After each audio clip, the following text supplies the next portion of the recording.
الحمد لله نحمده ونستعينه ونستغفره ونؤمن به ونتوكل عليه ونعوذ بالله من شرور أنفسنا ومن سيئات أعمالنا من يهده الله فلا مضل له ومن يضلله فلا هادي له ونشهد أن لا إله إلا الله وحده لا شريك له ونشهد أن سيدنا ونبينا ومولانا محمدا عبده ورسوله أما بعد فأعوذ بالله من الشيطان الرجيم بسم الله الرحمن الرحيم يا داود إنا جعلناك خليفة في الأرض فاحكم بين الناس بالحق ولا تتبع الهوى فيضلك عن سبيل الله صدق الله العظيم قال رسول الله صلى الله عليه وسلم إنما أهلك الذين قبلكم أنهم كانوا إذا سرق فيهم الشريف فتركوه وإذا سرق فيهم الضعيف فأقام عليه الحد أو كما قال عليه الصلاة والسلام. بزرگان محترم اور میرے عزیز دوستوں، جو آیت کریمات تلاوت کی گئی یہ پارہ نمبر 23 سورۃ الصاد کی ایک آیت کا ٹکڑا. اس آیت میں اللہ جل جلالہ اپنے نبی حضرت داؤد علیہ السلام سے فرماتے ہیں، اے داؤد علیہ السلام، ہم نے آپ کو زمین پر خلیفہ بنایا ہے.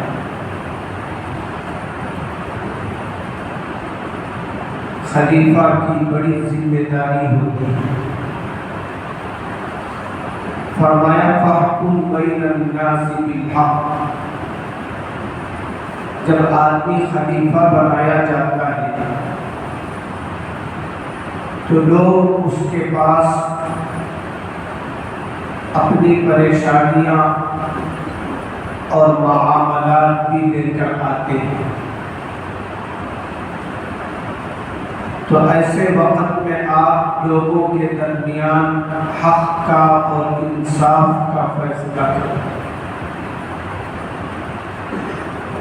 وَلَا تَتَّبِعِ الْهَوَىٰ، اور اپنے خواہش کا اتباع نہ کرو. اگر ایسا کرو گے فَيُضِلَّكَ عَنْ سَبِيلِ اللَّهِ، وہ تمہیں اللہ سے دور کر دے. تو معلوم ہوا ہر زمانے میں اللہ تعالیٰ اپنے بندوں کو انصاف کا اور حق کے ساتھ فیصلہ کرنے کا حکم دیتا ہے. اللہ کو عدل و انصاف بہت پسند ہے. جس ملک میں عدل و انصاف خطرے میں پڑ جائے تو پھر اس ملک کا نظام بد سے بد، خراب سے خراب ہوتا چلا جائے گا. ظلم اللہ کو ذرہ برابر پسند نہیں. جو آدمی ذرہ برابر ظلم کرے گا اللہ دنیا اور آخرت میں اس کا بدلہ ضرور لے. کیونکہ قرآن کہتا ہے وَمَن يَعْمَلْ سُوءًا يُجْزَ بِهِ، جو آدمی برا کرے گا اس کا بدلہ برائی ہی ہے۔ تو اللہ نے داؤد علیہ السلام سے فرمایا کہ زمین کو عدل و انصاف سے آباد رکھو۔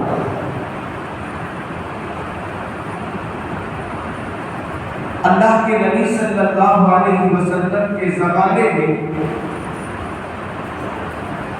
اللہ کے نبی صلی اللہ علیہ وسلم نے عدل و انصاف کا خاص خیال رکھا کرتے ہیں۔ آپ عدل و انصاف کے وقت یہ نہیں دیکھتے تھے کہ کون مسلمان ہے کون یہودی ہے، بلکہ یہ دیکھتے تھے کہ حق کیا ہے، انصاف کیا ہے۔ اگر مسلمان ناحق پر ہے تو اللہ کے نبی صلی اللہ علیہ وسلم اس کے خلاف فیصلہ دے دیتے تھے، چاہے وہ مسلمان ہی کیوں ہو۔ ذات، برادری، کنبہ، یہ اللہ کے نبی صلی اللہ علیہ وسلم دیکھتے نہیں تھے۔ حضور اکرم صلی اللہ علیہ وسلم کے زمانے میں ایک خاندان تھا مخزومیہ، وہ بڑا شریف خاندان تھا، عزت والا خاندان تھا۔ اس خاندان کی ایک عورت چوری کے معاملے میں پکڑی جاتی، جب اس کی چوری ثابت ہو گئی تو پورا گھرانہ پریشان ہو گیا کہ اب خاندان کی عزت باقی نہ رہے گا، اس لیے اس معاملے کو دبا دیا جائے اور اس پر اس عورت کو کوئی سزا بھی نہ ملے۔ تو خاندان والوں نے مشورہ کیا کہ حضور اکرم صلی اللہ علیہ وسلم کی کسی خاص صحابی سے اس عورت کی سفارش کرا دی جائے تاکہ اس کی سزا معاف ہو جائے۔ چنانچہ اسامہ ابن زید رضی اللہ تعالیٰ عنہ حضور کے بڑے محبوب صحابی تھے، اکثر آپ کی مجلس میں اٹھتے بیٹھتے تھے، آپ کے مشورے میں شرکت کرتے تھے۔ اللہ کے نبی صلی اللہ علیہ وسلم بھی ان سے بے حد محبت کرتے تھے۔ چنانچہ اس خاندان کے لوگوں نے اسامہ ابن زید رضی اللہ عنہ سے درخواست کی کہ تم اللہ کے نبی صلی اللہ علیہ وسلم سے کہہ دو کہ بنو مخزومیہ کی جو عورت نے چوری کی ہے، خاندان کی وقار کا خیال رکھتے ہوئے اس عورت کو معاف کر دیا جائے، اس پر سزا جاری نہ کیا جائے۔ اب اسامہ ابن زید رضی اللہ عنہ نے حضور صلی اللہ علیہ وسلم سے سفارش کی تو اللہ کے نبی صلی اللہ علیہ وسلم سخت ناراض ہوئے۔ آپ نے فرمایا اتشفع فی حد من حدود اللہ، اے اسامہ کیا تم اللہ کے سزا میں دخل دیتے ہو، سفارش کرتے ہو، ایک گنہگار کی پردہ پوشی کرتے ہو؟ اس کے بعد اللہ کے نبی صلی اللہ علیہ وسلم نے کھڑے ہوئے اور یہ خطبہ ارشاد فرمایا، اس پہ فرمایا انما اہلک الذین قبلکم، تم سے پہلے جو لوگ گزرے ہیں وہ اسی لیے ہلاک و برباد ہوئے اذا سرق فیہم الشریف، جب تم میں سے کوئی شریف آدمی چوری کرتا تھا، خاندانی آدمی چوری کرتا تھا، مالدار چوری کرتا تھا، فترکوہ، اسے چھوڑ دیتے تھے، سزا نہیں دیتے تھے، کیونکہ وہ عزت والا ہے، خاندان والا ہے، مرتبے والا ہے۔ وَإِذَا سَرَقَ مِنْهُمُ الضَّعِيفُ، اور جب کوئی کمزور آدمی چوری کرتا، غریب چوری کرتا، اقام علیہ الحد، اس پر حد جاری کر دیا جاتا ہے۔ اس کے بعد اللہ کے نبی صلی اللہ علیہ وسلم نے فرمایا وَأَيْمُ اللَّهِ، اللہ کی قسم، لو ان فاطمہ بنت محمد سرقت، اگر حضور کی بیٹی یعنی میری بیٹی فاطمہ بھی خدا نہ کرے چوری کرے گی، لَقَطَعْتُ يَدَهَا، میں فاطمہ کا ہاتھ کاٹ دوں گا، میں یہ نہیں دیکھوں گا کہ میری بیٹی۔ اللہ کے نبی صلی اللہ علیہ وسلم نے فرمایا انصاف کو ہر حال میں قائم رکھو، چاہے وہ تمہارے رشتے دار ہی خطا کیوں نہ کریں۔ اللہ کے نبی صلی اللہ علیہ وسلم کے بعد صحابہ کرام رضی اللہ عنہم کے دور میں بھی دنیا میں عدل و انصاف باقی تھا۔ اسلامی حکومت میں ایسے بہت ساری مثالیں ملتی ہیں کہ خلیفۃ المسلمین کے خلاف فیصلہ کیا ہے۔ چنانچہ واقعہ مشہور ہے، حضرت علی رضی اللہ تعالی عنہ جب امیر المومنین تھے، خلیفۃ المسلمین تھے، اس وقت کہ قاضی شریح رحمت اللہ علیہ تھے، انہوں نے حضرت علی کے خلاف فیصلہ دیا، حالانکہ حضرت علی امیر المومنین ہے، خلیفۃ المسلمین ہے، اس کی کوئی پرواہ نہیں کی کہ مسلمانوں کے خلیفہ ہیں، مسلمانوں کے امیر ہیں۔ معاملے کو دیکھا، انصاف جہاں نظر آیا، فیصلہ وہ سنا۔ حضرت علی رضی اللہ تعالیٰ کی ایک زرہ گم ہو گئی تھی، حضرت علی رضی اللہ تعالیٰ نے بہت تلاش کیا۔ ایک دن حضرت علی رضی اللہ تعالیٰ نے اپنا زرہ ایک یہودی کے ہاتھ میں دیکھا، تو اس یہودی سے کہا یہ میرا زرہ ہے۔ واضح کتابوں میں لکھا گیا ہے کہ وہ یہودی اس زرہ کو بیچنے کی کوشش کر رہا تھا۔ اسی درمیان حضرت علی نے اپنا زرہ اس کے ہاتھ میں دیکھا تو اس کے پاس گئے اور کہا کہ بھائی یہ میرا زرہ ہے، تم مجھے دے دو۔ اس نے کہا کہ یہ زرہ میرا ہے، اسی لیے تو میرے قبضے میں ہے۔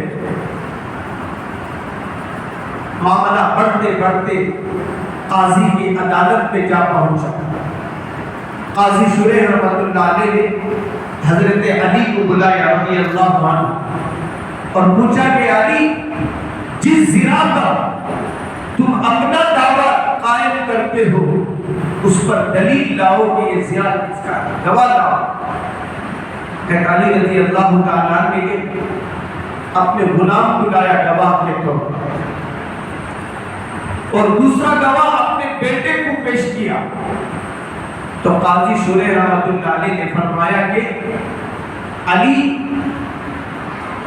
باپ کے حق میں بیٹے کی گواہی قبول نہیں کی۔ اس کے بعد قاضی شریح نے گواہ نہ ہونے کی بنا پر وہ ہتھیار، وہ زرہ یہودی کے ہاتھ میں تھا۔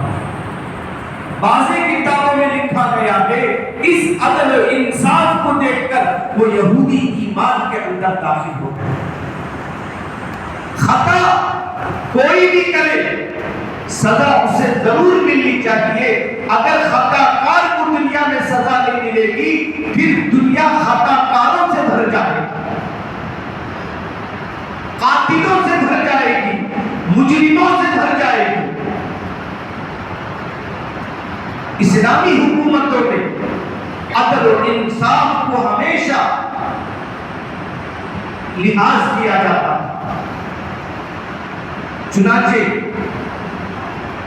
تاریخ میں بہت سے واقعات موجود ہیں جس میں بتایا جاتا ہے کہ حکمران بھی کبھی غلطی غلطی کرتا تو اس وقت کی عدالت اسے عدالت میں طلب کر کے ڈانٹتی تھی اور اس کے خلاف فیصلہ لیتی تھی. عدالتیں زندہ تھی، انصاف زندہ تھا. چنانچہ ایک واقعہ کتاب میں لکھا گیا ہے. قاضی شریح کے بعد قاضی نعیم رحمت اللہ علیہ خلیفہ بنے. اس وقت کا بادشاہ مروان ابن عبد الملک نے اپنے چچا زاد بھائی کے خلاف ایک مقدمہ داخل کیا. جب معاملے کی سنوائی کا وقت آیا تو قاضی نعیم رحمت اللہ علیہ نے بادشاہ کو دربار میں طلب کیا. آج تعجب معلوم ہوتا ہے کہ عدالت وزیر اعظم کو طلب کرے، صدر کو طلب کرے. اس زمانے میں وزیر اعظم بھی غلطی کرتا تھا تو عام خطا کاروں کی لائن میں اسے کھڑا کر دیا جاتا تھا. کیوں؟ عدل اور انصاف زندہ تھا، عدالتوں کے اندر روح اور جان تھی. اب مروان ابن عبد الملک کو طلب کیا گیا تو مروان ابن عبد الملک کو اپنے عہدے پر بڑا ناز تھا، بڑا غرور تھا. اب جب وہ عدالت میں آیا تو سیدھے قاضی نعیم رحمت اللہ علیہ کے مسند پر بیٹھنے کی کوشش کیا، آپ کے بازو بیٹھنے کی کوشش کیا. لوگوں کو یہ بتانا چاہتا تھا میں بادشاہ ہوں، اپنا عہدہ بتانا چاہتا تھا. اس وقت کے قاضی بھی اللہ والے تھے، کسی کا لحاظ نہیں کرتے تھے.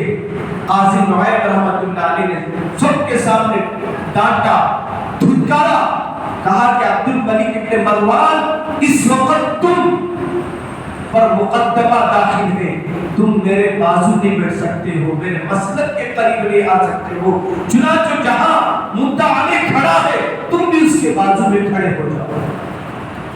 عدل و انصاف اس قدر زندہ تھا. العیاذ باللہ آج کا دور وقت نہیں ہے کہ بات کو پھیلاؤ. ہماری حکومت یکساں سوئی کوٹ لانا چاہتا ہے. یکساں سوئی کوٹ کے معنی آپ سب جانتے ہیں، سب کے لیے ایک قانون. اسلام تو یہ قانون شروع ہی سے دنیا کے سامنے پیش کر دیا کہ سب کے لیے ایک قانون. کس پہ؟ انہی باتوں پہ.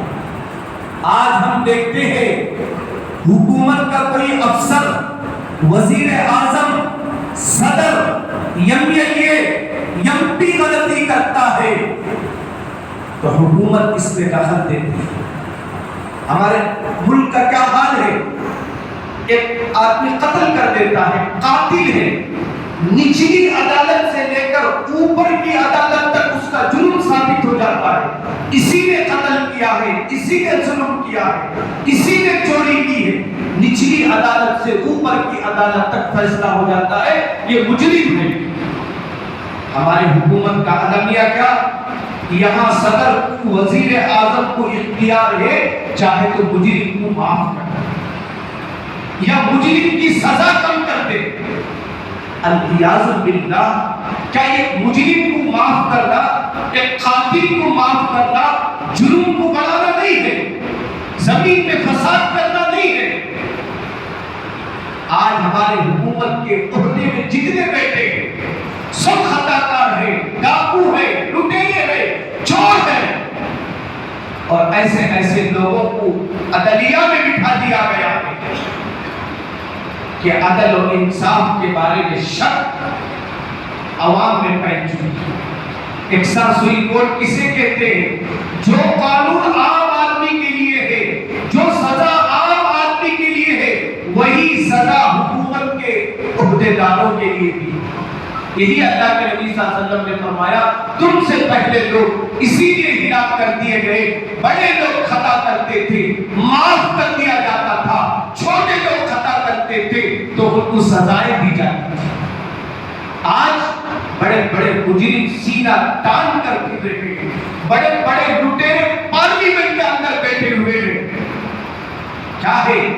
اللہ کے نبی صلی اللہ علیہ وسلم نے فرمایا عدل و انصاف جب دنیا سے ختم ہو ہو جائے گا تو پھر ملک کمزور سے کمزور ہوتا چلا جائے گا۔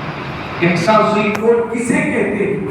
اسی ہی کہتے ہیں بادشاہ کو بھی وہی سزا، رعایا کو بھی وہی سزا دی جائے۔ اللہ عز و جل سے دعا ہے اللہ تعالیٰ اسلام کو ہم سب کو سمجھنے کی توفیق عطا فرمائے۔ اللہ تعالیٰ پوری دنیا پر اسلامی قانون پر چلنے کے فیصلے فرمائے۔ وآخر دعواہم الحمدللہ رب العالمین۔